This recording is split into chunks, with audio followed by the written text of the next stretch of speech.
ಎಲ್ಲರಿಗೂ ನಮಸ್ಕಾರ. ಇವತ್ತಿನ ನನ್ನ ಮಿನಿ ಬ್ಲಾಗ್ಗೆ ಸ್ವಾಗತ. ಗೈಸ್, ನಾನು ಇವತ್ತಿಂದ ನನ್ನ ಲೈಫ್ನಲ್ಲಿ ಆಗುವ ಚಿಕ್ಕ ಚಿಕ್ಕ ಸ್ಟೋರೀಸ್ಗಳನ್ನು ನಿಮ್ಮ ಮುಂದೆ ಶೇರ್ ಮಾಡಲು ಇಷ್ಟಪಡ್ತೇನೆ. ಸೊ ನೀವು ನನಗೆ ಫಾಲೋ ಮಾಡಿ ಸಪೋರ್ಟ್ ಮಾಡಿ. ಬೇಸಿಕಲಿ ಗೈಸ್, ನನ್ನ ಊರು ಹೊನ್ನಾವರ, ಆದರೆ ನಾನು ಜಾಬ್ ಮಾಡೋದು ಮಾತ್ರ ಮಂಗಳೂರಲ್ಲಿ. ಈಗ ಮಂಗಳೂರಲ್ಲಿ ಜಾಬ್ ಮಾಡಿ 11 ವರ್ಷ ಆಯಿತು. ನಾವು ಎಂತ ಮಾಡೋದಂದರೆ, ನನ್ನ ಅಣ್ಣ ಕೂಡ ಮಂಗಳೂರಲ್ಲೇ ಜಾಬ್ ಮಾಡೋದು. ನಮಗೆ ಟೈಮ್ ಸಿಕ್ಕಿದಾಗ ನಾವು ವೀಕೆಂಡ್ಸಲ್ಲಿ ಬರ್ತೀವಿ ಮನೆಗೆ. ಬಂದು ಹೀಗೆ ಅಮ್ಮನಿಗೆ ಹೆಲ್ಪ್ ಮಾಡ್ತೀವಿ. ಅಂದರೆ ಡೀಪ್ ಕ್ಲೀನ್ ಮಾಡೋದು, ಕುಕ್ಕಿಂಗ್ ಮಾಡೋದು, ಮತ್ತು ಎಲ್ಲಾದರೂ ತಿರುಗಾಡಲಿಕ್ಕೆ ಹೋಗೋದು, ಹಾಗೆ ಮಾಡ್ತಾ ಇರ್ತೀವಿ. ಗೈಸ್, ಇವರೇ ನಮ್ಮಮ್ಮ. ನಮಗೆ ಅಮ್ಮ ಸುಸ್ತಾಗಿದೆ ಅಂತ ಮಜ್ಜಿಗೆ ಮಾಡಿ ಕೊಡ್ತಾ ಇದ್ದಾರೆ. ಮಜ್ಜಿಗೆ ಅಂದರೆ ನಮ್ಮ ಮನೇಲೇ ಮಾಡೋದು. ಇದು ನಮ್ಮದು ಗಾರ್ಡನ್. ನಾವು ಇಲ್ಲಿ ಹೀಗೆ ಶೋ ಪ್ಲ್ಯಾಂಟ್ಸ್ ಮತ್ತು ತರಕಾರಿ ಹೀಗೆ ಎಲ್ಲ ನೆಡ್ತೀವಿ. ಅಂದರೆ ಮನೇಲೇ ನಮಗೆ ಬಳಸ್ಕೊಳ್ಳಿಕ್ಕೆ.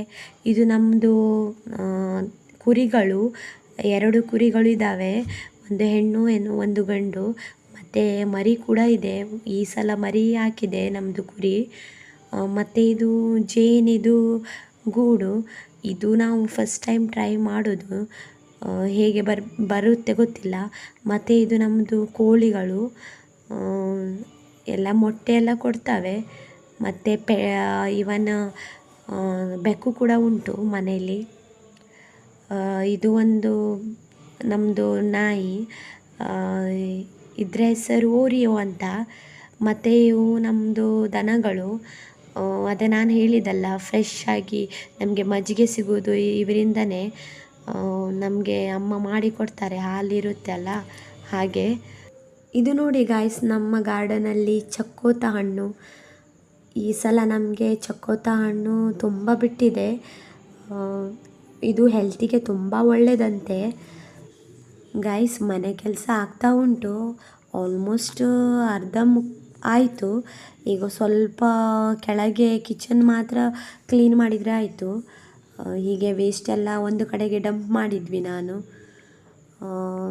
ಇನ್ನೂ ನನ್ನಮ್ಮ ಹೀಗೆ ಹೇಗೆ ಮಜ್ಜಿಗೆ ಮಾಡೋದು ಅಂತ ಹೇಳ್ತಾಯಿದ್ರು, ನಮಗೆ ಹೇಳಿಕೊಡ್ತಾಯಿದ್ರು. ತುಂಬ ಫ್ರೆಶ್ ಇದೆ. ಖುಷಿ ಆಗ್ತದೆ ಮನೆಯದೇ ಮಜ್ಜಿಗೆ ಕುಡಿಯುವಾಗ. ಮತ್ತು ಗೈಸ್, ನಿಮಗೆ ನನ್ನ ವಿಡಿಯೋ ಇಷ್ಟ ಆದಲ್ಲಿ ಲೈಕ್ ಮಾಡಿ, ಫಾಲೋ ಮಾಡಿ, ದಯವಿಟ್ಟು ನನಗೆ ಸಪೋರ್ಟ್ ಮಾಡಿ. Thank you everyone.